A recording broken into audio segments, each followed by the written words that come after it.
Welcome to Transformative Principal, where I help you stop putting out fires and start leading.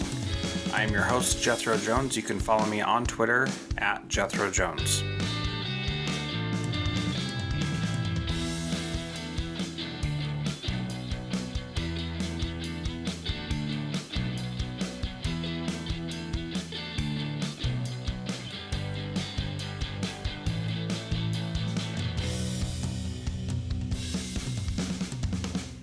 Welcome to Transformative Principal. I'm your host, Jethro Jones, and I am so excited for our conversation today.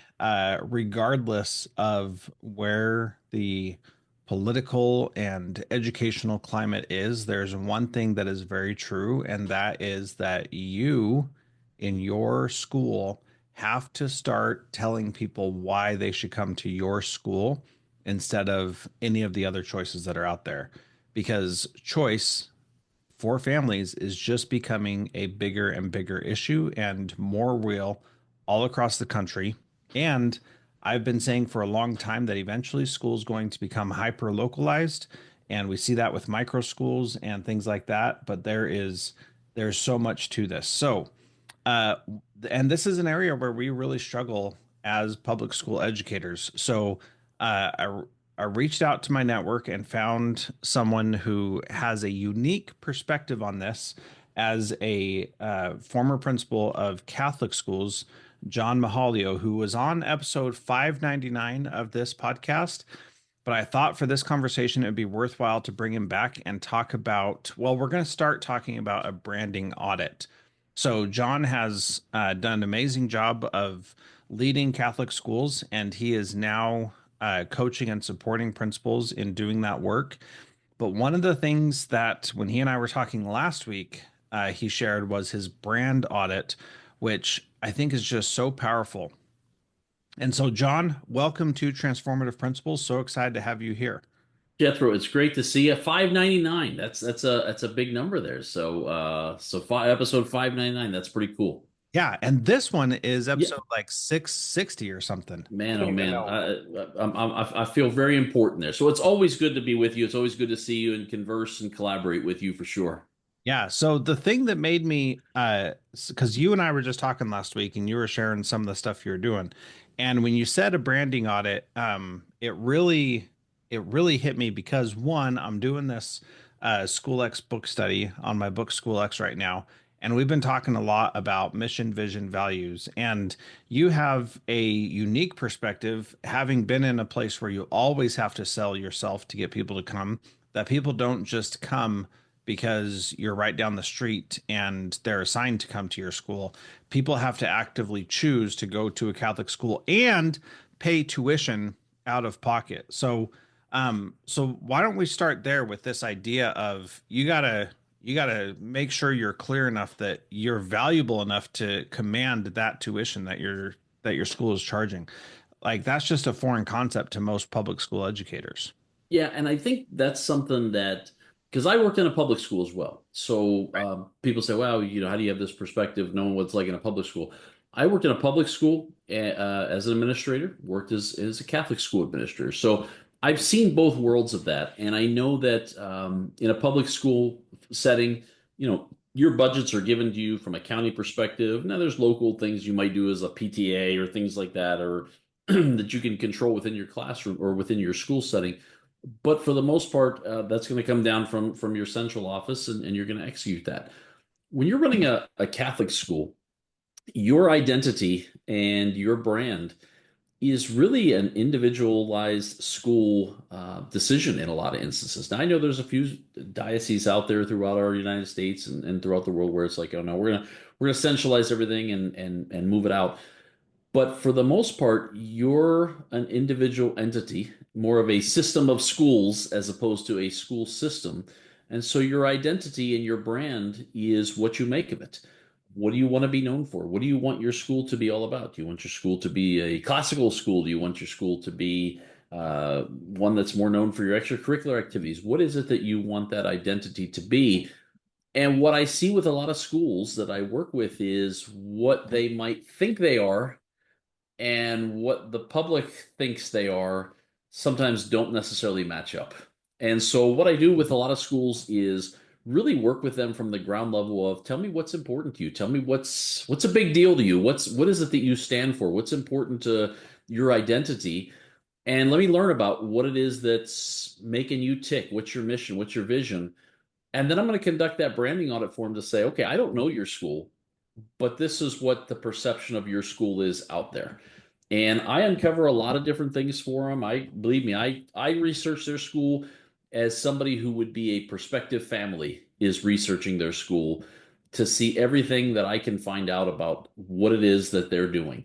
And I call it an audit. Yeah. So let me just pause right there because this is really key that it doesn't matter what other schools think of you because they're not the ones who are choosing to send their kids to you. Correct.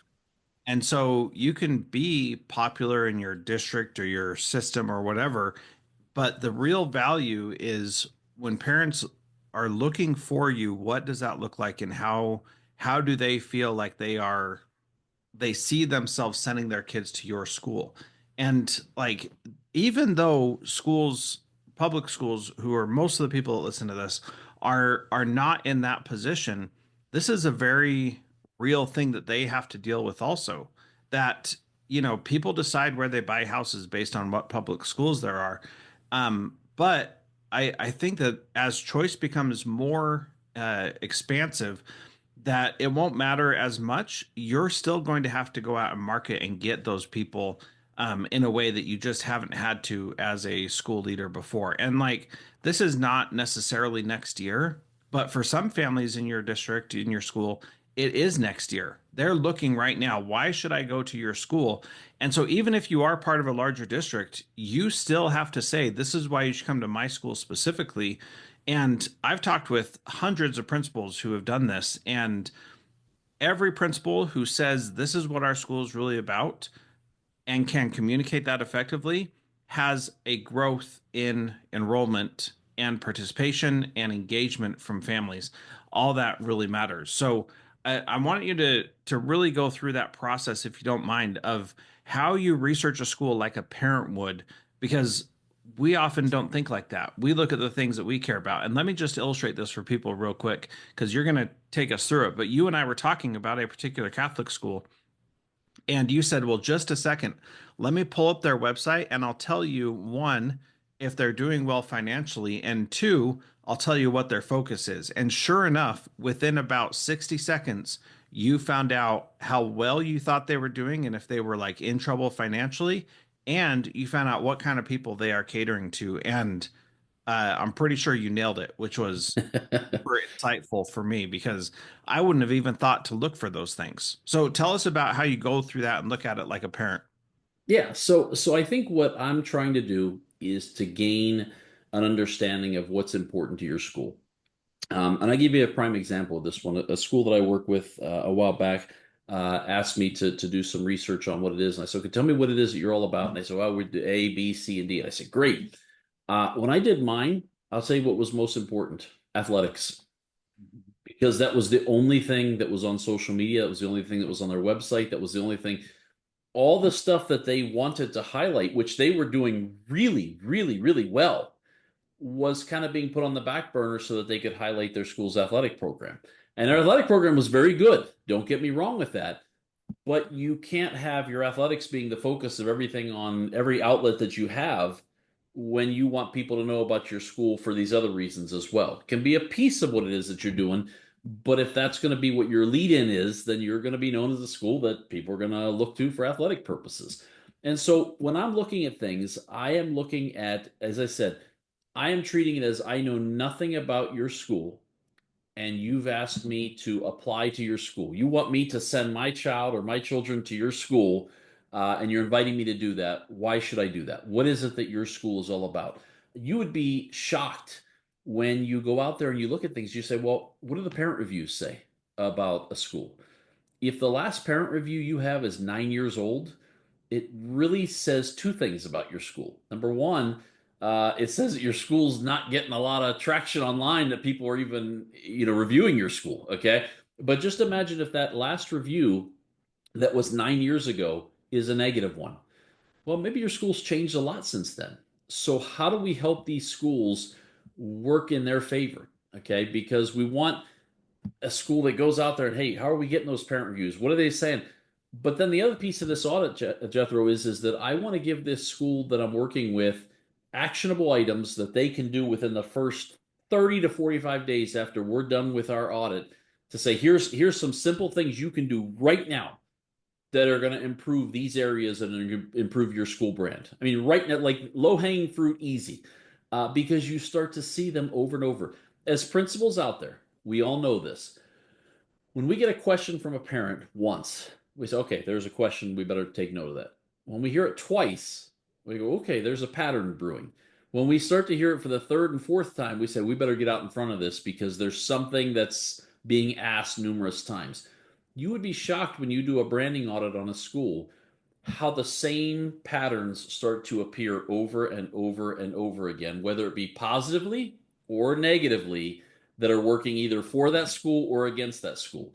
And I guarantee you that if your school is losing enrollment, if you're a school that maybe your fundraising dollars aren't hitting what they should, if maybe your teacher retention rate is low, if maybe your family retention rate is low, you may not have a problem with it's happening, you know, you have a problem with what's happening with your branding as more than anything else, because something's preventing people from coming to your school and being excited about your school.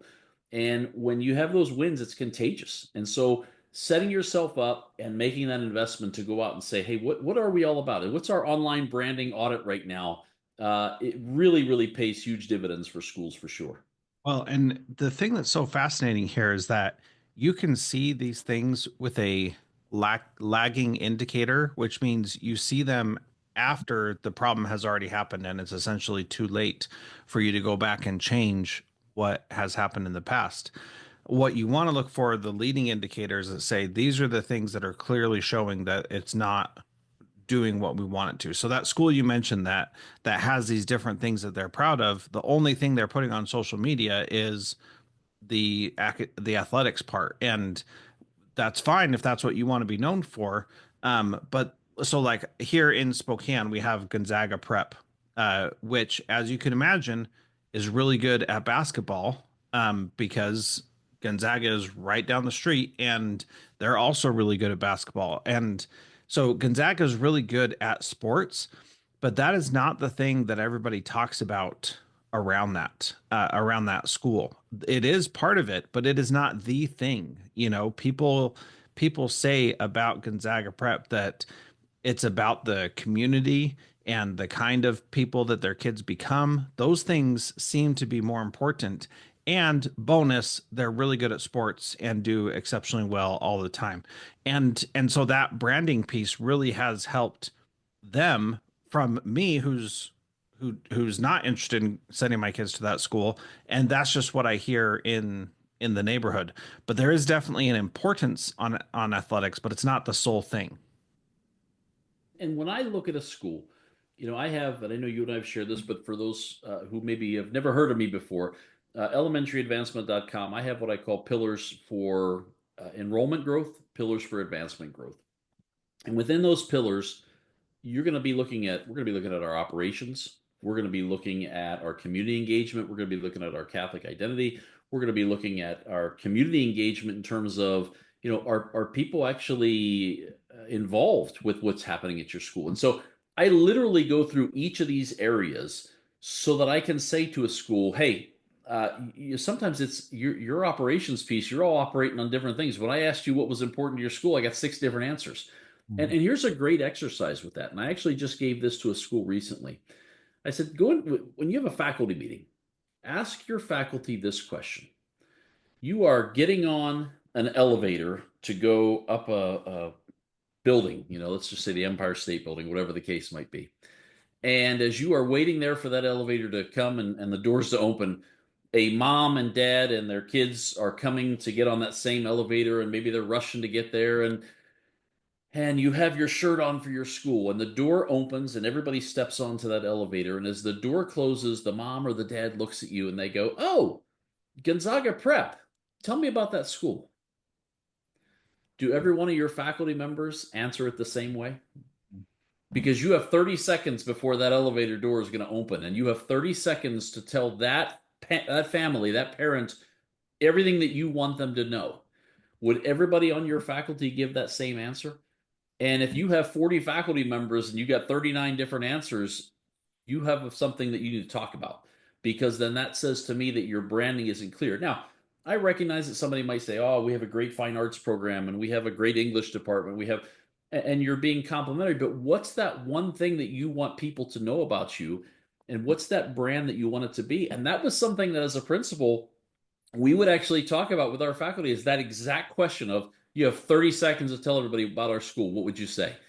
Because you want that consistent message out there. A friend of mine used to say, if you don't control the message will control you. Yep. Okay. And if you're, and this was the other thing I have heard, and it's a great, great observation for it. The story you tell about your school is going to get out there. But if the story doesn't come from you, you probably are not going to like it. Yeah. And so you want to make sure that you're getting out there in front of what the message is, so that you are controlling the narrative about your school and what's happening in your school. And that creates trust, and that creates engagement within your community, which is just going to help your enrollment dollars, your enrollment numbers, is going to help your advancement dollars, which then in turn allows for you to do more things at your school, more improvements, bring in more enhancements, things like that.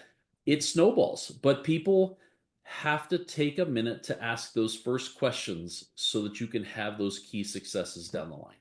Well, and this is where that's so important is that if you say that 30-second pitch that everybody is the same on, and so we have this clear, consistent message of what's going out, and then they ask a follow-up question, you can take that in a number of different ways.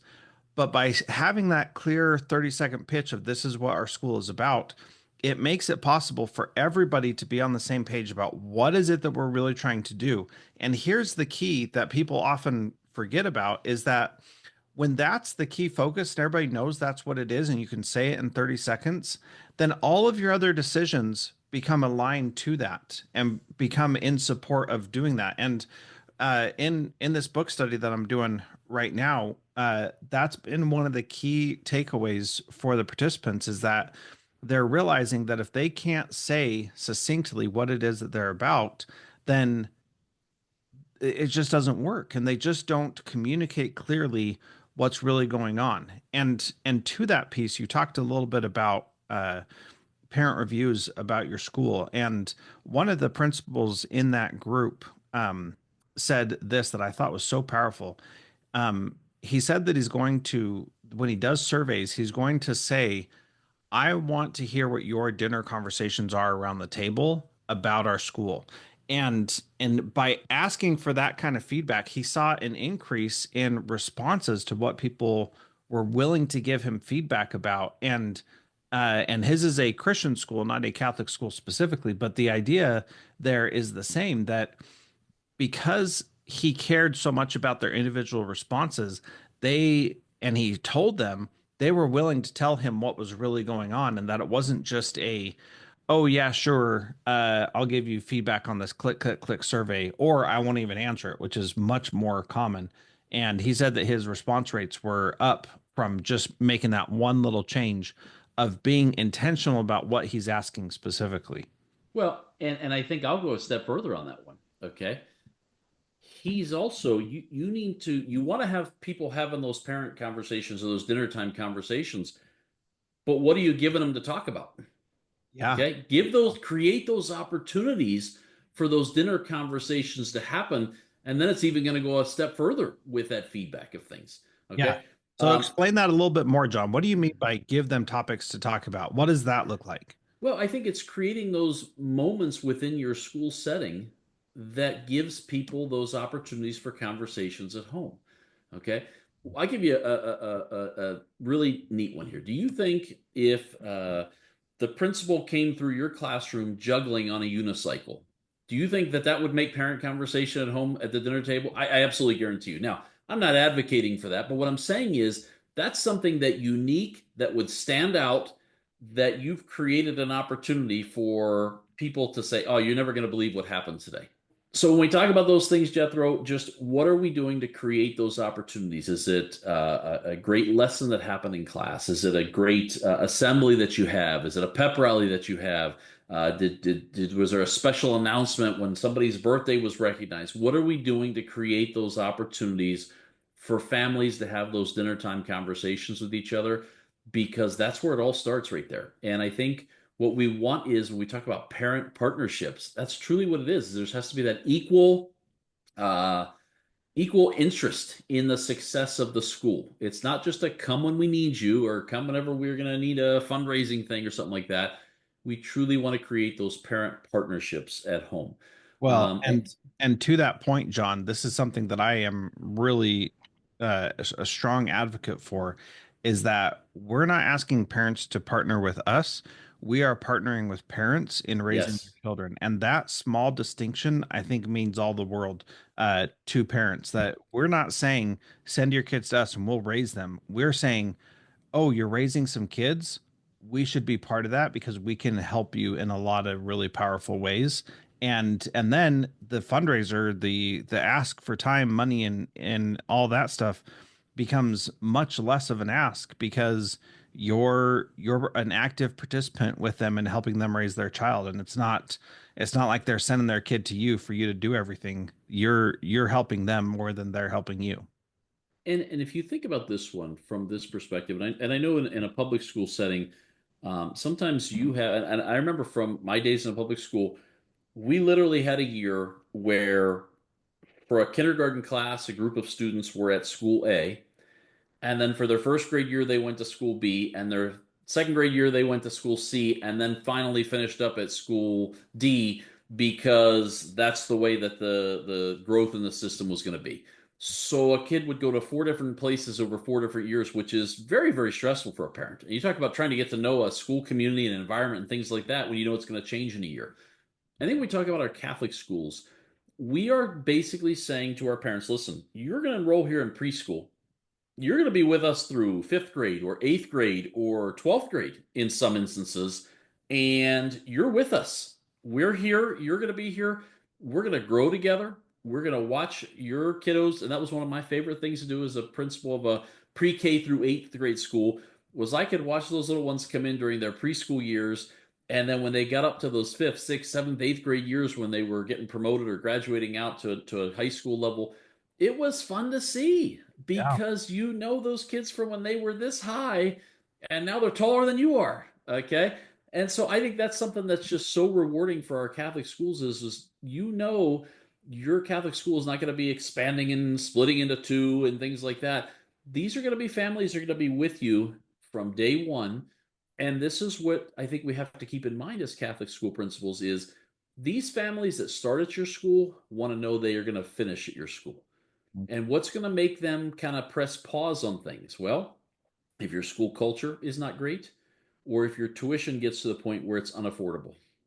Because that's what they want to know is am I going to be able to afford this when my kid's in eighth grade at this point? My kid's in kindergarten now, and I heard that from a lot of different parents. Hey, what do you see the tuition rate going? Because we want to make sure that we can stay here. This is it's a stress for a lot of families. It is a sacrifice for a lot of families, and that's a big piece of the puzzle. So how do we make sure that we are communicating and showing that value? Because we all know there are schools in the Washington D.C. area that are 40, 50, $60,000 a year for a high school, and there's a wait list to get in. Okay, because people will pay that if they see the value there. How do we create that value? How do we create those opportunities to show what makes your brand unique? What makes your brand so special that people say, I have to have this? Again, there's two ways of looking at things. What's your tuition? Our tuition is X. Oh my gosh, that's a big tuition number right there. You're telling me I got to pay that for this? Or the opposite of that is, wait a minute, you're telling me I get all this for that price? Sign me up today. Yeah. Well, and here's the thing. When you can correctly articulate the value, it needs to go it needs to go both ways. And this is how it works in every industry out there. When you buy something because it costs you less in money for the value that you're going to get for it. And people sell things because it costs them less in creating it, then they can sell it for. And that is the way that the world works. And so if people feel like they are getting more value from your school than they are paying for, then that is an incredible value for them. But if they feel like they are not getting the value that they're paying for, then it's exceptionally frustrating and they don't want to be part of it. And what's really challenging is for public schools, especially where people are not paying directly for your school through tuition. But if they think that the taxes that they pay are not valuable for the education they're getting at your school, then they're willing then to pay extra money to go get that education someplace else where they feel like their money is mattering and it is making a difference in their child's education. And that's a reality that a lot of educators, especially public school educators, just don't really understand. Before we move on, I want to go back to something you said before, Yeah. which was the idea of giving your students something to talk about at the dinner table.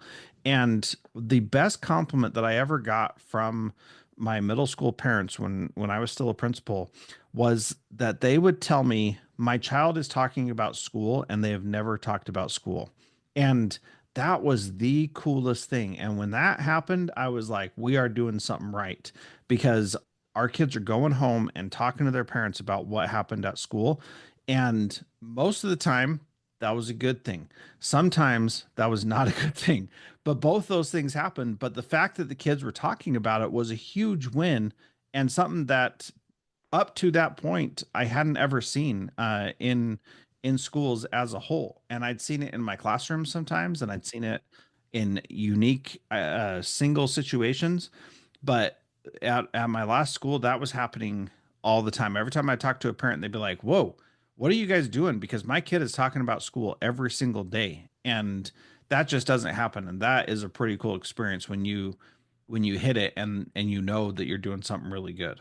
And even if they are talking about bad things, they're talking about them, which then opens the avenue for parents to bring those things to you, Yeah, concerns that totally. they have. So that, because, okay, now here we go again. When we go back to what's your core values and we talk about what's your mission and what's your brand of your school, if a child brings home something that they know is outside the norms of our core values at our school, and they share that with a parent who says this is outside the norm of the core values and the mission of our school, and they bring it to you as an administrator to say this is outside the norms and the core value of our school, it allows you to address it. But then there's that partnership because everybody understands what those core values are.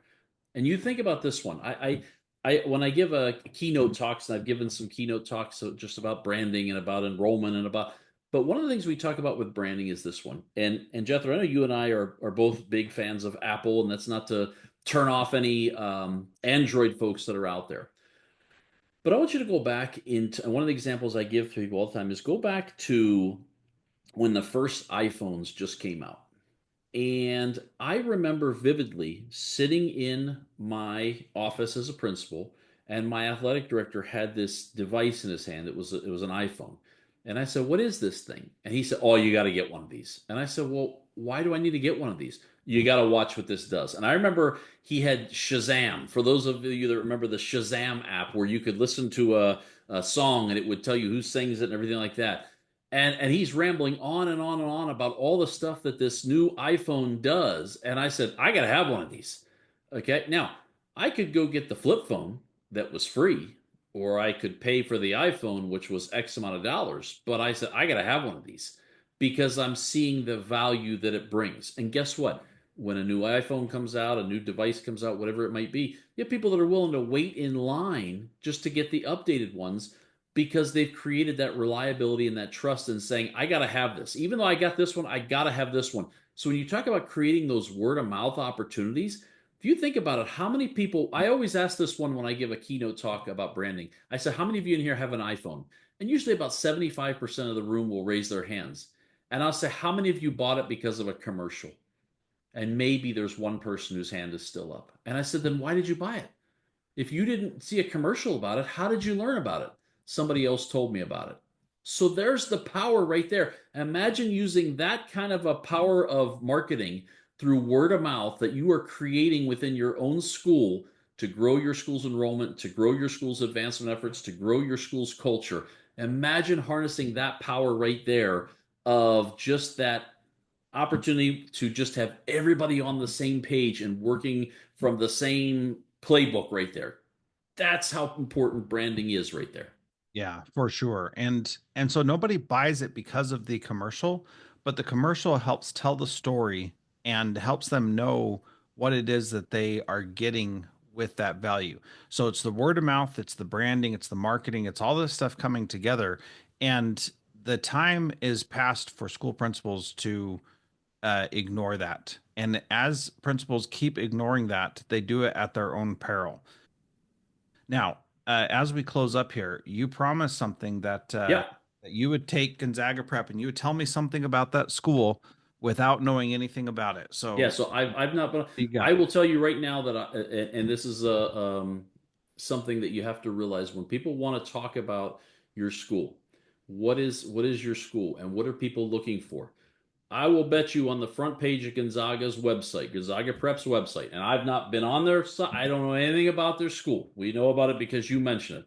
I'll bet you the word Jesuit is on that site at least under their mission statement to say who they are. You can look at it right now. I'm on a Zoom call with you, so you can see what I'm I doing right now.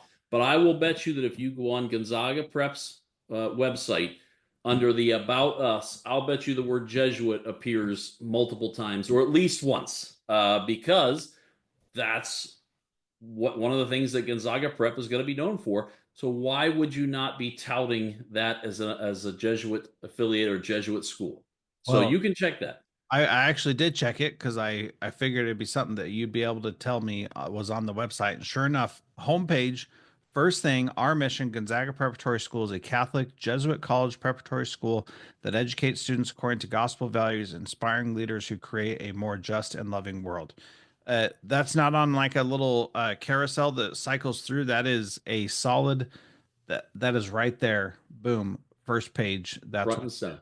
And here's the thing I would say to school leaders out there, and this is the comparison I give school leaders all the time, and I guess I'll kind of close with this one.